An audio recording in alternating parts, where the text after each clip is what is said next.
E aí pessoal, aqui é o Elias, estamos aqui hoje para falar de filosofia, né? Então a gente vem discutindo sobre o pensamento do Aristóteles, né? Então a gente já falou sobre diversas questões do pensamento aristotélico, sobre as noções de conhecimentos, né? Os tipos de conhecimentos, falamos sobre a biografia do Aristóteles, né? Pensamos as diversas formas como Aristóteles tem discutido as formas de entender o mundo.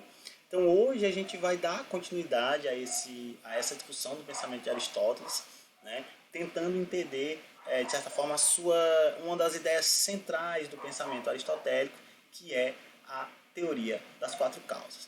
Tá bom? Então é muito importante fazer a leitura, tá, do livro de vocês, façam anotações, grifem as partes mais importantes tanto do livro como também da aula, né? Façam e anotem aquilo que for mais importante na aula. Geralmente a aula tem coisas que no livro não tem, tá certo? E as dúvidas não deixem de enviar lá no Google Class para eu poder responder e assim tudo ficar bem claro, ok? Então vamos lá para nossa aula para a gente poder continuar. Então, pessoal, o Aristóteles, né, o Aristóteles pensou, né, tentou entender e observar a natureza de uma forma que ele encontrasse, né, de certa forma, maneiras de explicar esse funcionamento, o movimento da natureza, a sua forma, né? E aqui é muito importante destacar que o Aristóteles, né, ele vai fazer essa investigação, ele vai buscar entender a natureza, mas ele vai entender a natureza partindo de uma noção fundamental que é a de causa e efeito. Então, para o Aristóteles, tudo o que existe, né, tudo que ocorre, existe uma causa. Então, para todos os fenômenos, para tudo aquilo que existe, para tudo aquilo que tem forma, para tudo aquilo que existe uma causa. Então, essa ideia de que um determinado fenômeno tem uma causa e esse outro fenômeno tem uma causa é uma constante no pensamento aristotélico. Né? Então, assim, entender Aristóteles é pensar essa relação de causa e efeito. Né? Então, tudo o que ocorre é produto de uma causa de um outro fenômeno, que é também produto de um outro fenômeno, e assim se entende esse movimento, né, da natureza, né, que é justamente isso. Então, o Aristóteles, então, ele entenderia a natureza como um produto da causalidade. Né? A causalidade é justamente essa ideia de que tudo tem uma causa. Né? Então, sei lá, se ocorre uma ondulação na água, foi porque caiu uma pedra ou foi por causa do vento. Então, foi a causa daquela ondulação é a pedra, ou sei lá, a causa do vento é, sei lá, o deslocamento, é a mudança, sei lá. Então quer dizer, essa ideia de que tudo tem uma causa é característica central no pensamento de Aristóteles. E aí é a partir dessa ideia que o Aristóteles vai formular a ideia de que tudo que pode ser percebido, tudo que existe, né? Então, tudo que existe e que pode ser percebido por nós teria, né, obedeceria a quatro princípios fundamentais, ou que ele também chama de causas. Então seriam quatro causas fundamentais que tudo aquilo que existe, tudo aquilo que nós podemos perceber, obedeceria. Tá? Então aqui é importante destacar isso. Então, primeiro, a chamada causa final. Então toda coisa, né, tudo aquilo que pode ser percebido, ela tem uma causa final. E a causa final é o objetivo daquela coisa, daquele ser. Né? Ou seja, a finalidade daquele ser ou daquela coisa, sei lá. Então, para tudo existiria, na perspectiva de Aristóteles, um objetivo, uma causa final, uma finalidade. Daí o nome, né? Finalidade, a causa final. Aquilo para o qual aquela coisa existe, né? Para atingir aquele determinado objetivo. Exemplo, uma caneta, qual é a causa final de uma caneta? Escrever, né? Afinal de contas, é o objetivo dela. É escrever, justamente. Né? Então, quer dizer, essa seria a causa final de uma caneta. E se você for atrás, né, sei lá, qual a causa final de um automóvel? Né? A locomoção, transporte é um exemplo. Tá? Então a causa final ela seria esse objetivo. A causa formal, o nome já diz muita coisa, né? A causa formal está ligada à essência do ser, como ele é, a forma desse ser. Né? Então, como esse ser se apresenta. Né? Por isso, causa formal, né? A ideia de forma. Né? Então, toda coisa, todo objeto no universo ele tem forma, né? Tem uma aparência, né? Vamos dizer assim. Então, essa causa, né, é chamada de causa formal para o Aristóteles. Né? O Aristóteles define que tudo aquilo que tem forma obedece a esse princípio. Então, se você pensa novamente, sei lá, qual a causa formal de uma caneta, né? Então, você vai ter lá a forma, né, da caneta como elemento inerente ali, como uma causa, né, da sua existência. Tá? Depois você vai ter a chamada causa material. O nome já diz muita coisa, né? Então, do que o ser é feito, do que a coisa é feita. Se você pensa, por exemplo, a caneta, a gente falou, né? Então, você teria ali o plástico, né? Que é aquilo que envolve o canudinho lá, que também é de plástico, e a pontinha que é de metal. Né? Então, quer dizer, você tem ali uma causa material, sei lá, árvore, madeira, né? E por aí vai. Tá? Então, quer dizer, tudo aquilo que é feito tem uma causa material, ela tem uma materialidade que é justamente do que aquela coisa é feita. No nosso caso, por exemplo, a gente poderia dizer que a nossa causa material é a carne, né, o sangue, os ossos e tal, faria parte da nossa causa material, porque é do que nós somos feitos, água, não sei o que e tal. Certo? E por último, a causa eficiente, ou seja, a causa da geração. Quem ou que molda a matéria que vai definir aquele ser. Então, por exemplo, sei lá, sei lá, uma casa. Qual a causa eficiente de uma casa? É o pedreiro, né? O ser humano, o pedreiro, que foi ele que construiu. Então, quem faz, né, quem modela a matéria que dá, né, sentido àquela forma, aquele ser, você vai ter justamente a causa eficiente. Então, se a gente pegar o nosso caso, né, o ser humano, quem é a causa eficiente da nossa geração? Nossos pais. Afinal de contas, foram eles que nos fizeram, né, no sentido de que nós viemos, nós só existimos em decorrência deles. Né? Então, quer dizer, isso seria, na perspectiva do Aristóteles, a causa eficiente. Então, entender essas 4 causas, pessoal, é fundamental para poder entender o pensamento de Aristóteles. Então, causa final, objetivo ou a finalidade do ser. Né? Aí, exemplo. Vamos pegar uma coisa específica, sei lá, uma caneta. Vamos pegar a caneta para a gente poder entender. Então, causa final da caneta, escrever. Certo? O objetivo dela é escrever.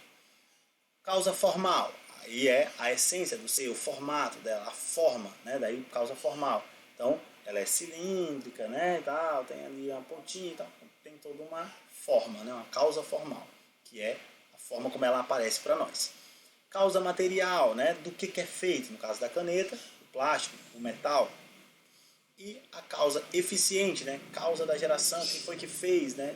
Quem moldou, aí sei lá, pode ter sido um ser humano, pode ter sido uma máquina também, né? Então, quer dizer, essa forma de entender o mundo valeria para qualquer coisa, né? Na perspectiva do Aristóteles, tudo que existe pode ser percebido a partir dessas 4 causas. Tá? E aí, para aprofundar ainda mais essa forma de entender o mundo e principalmente entender a forma como as coisas elas mudam, porque veja, pensando na forma como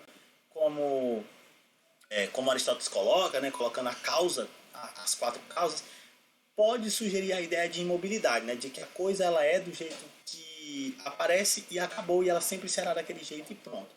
E aí o Aristóteles vai dizer que não, né? Ele vai buscar entender o que ele chama de movimento da natureza. Então, para explicar o movimento, as transformações que as coisas sofrem, né? De forma, de aparência, né?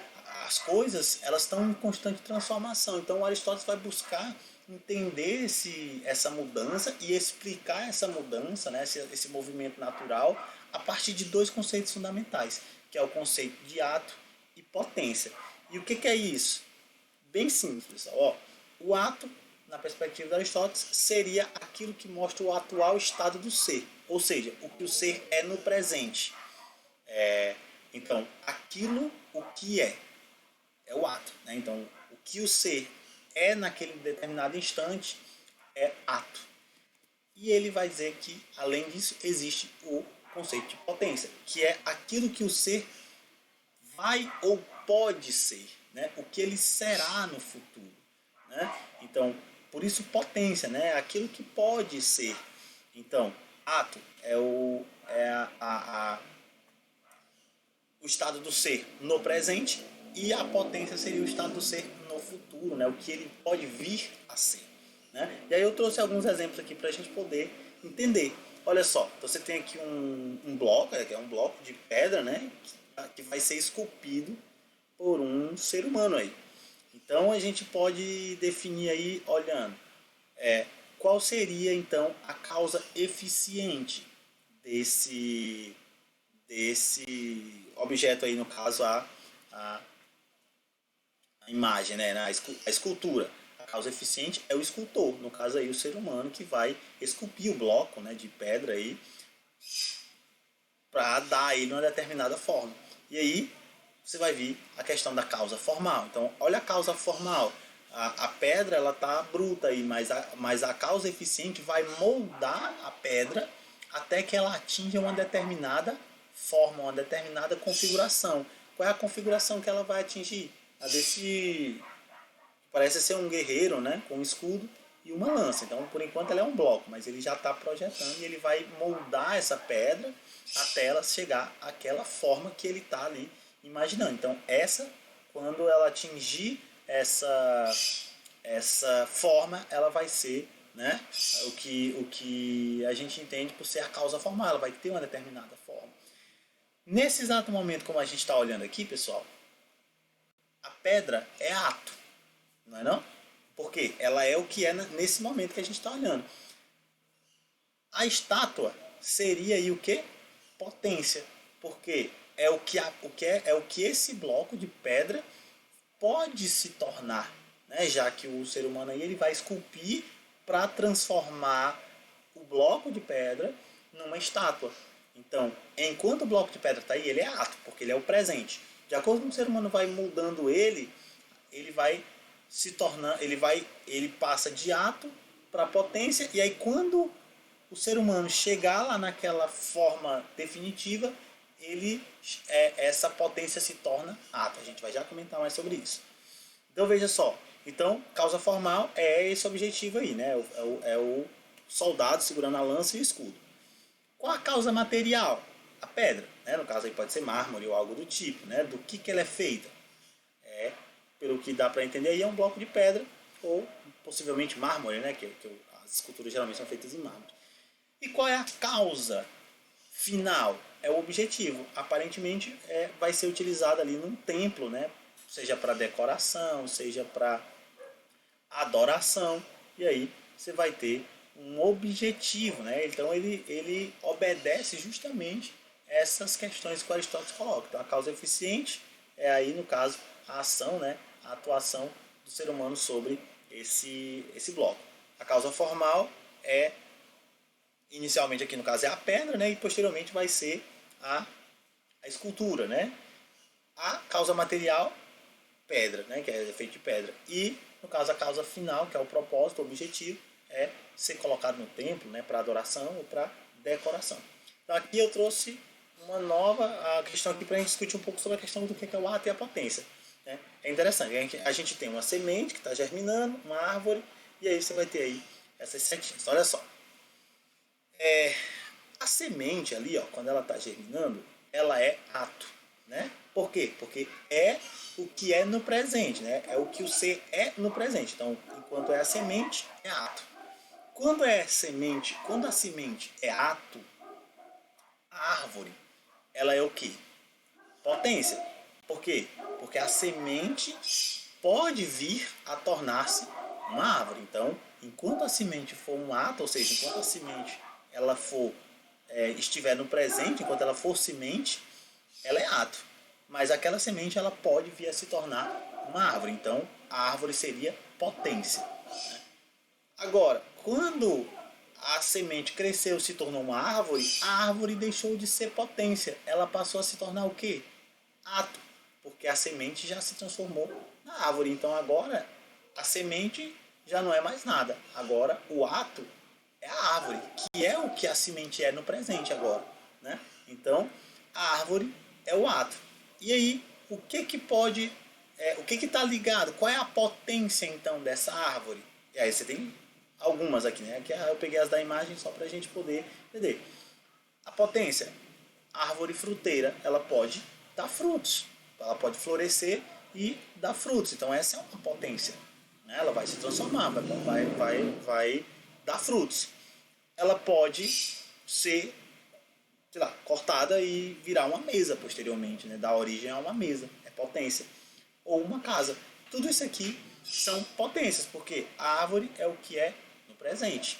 Ela pode vir a ser uma árvore fruteira, ela pode vir a ser uma mesa, ou pode vir a fazer parte, né, da estrutura de madeira de uma casa. Então é isso. Né? Então esse é o pensamento do Aristóteles. Tá certo? Então, pessoal, espero que tenha sido claro. Se não ficou claro, mandem as dúvidas para mim lá no Google Class, que eu vou responder assim que possível. E aí a gente vai dialogando. Novamente, façam a leitura do capítulo e vão grifando as partes mais importantes, que eu tenho certeza que vai ajudar vocês no entendimento da teoria das 4 causas do Platão. Certo? Então, muito obrigado e até a próxima.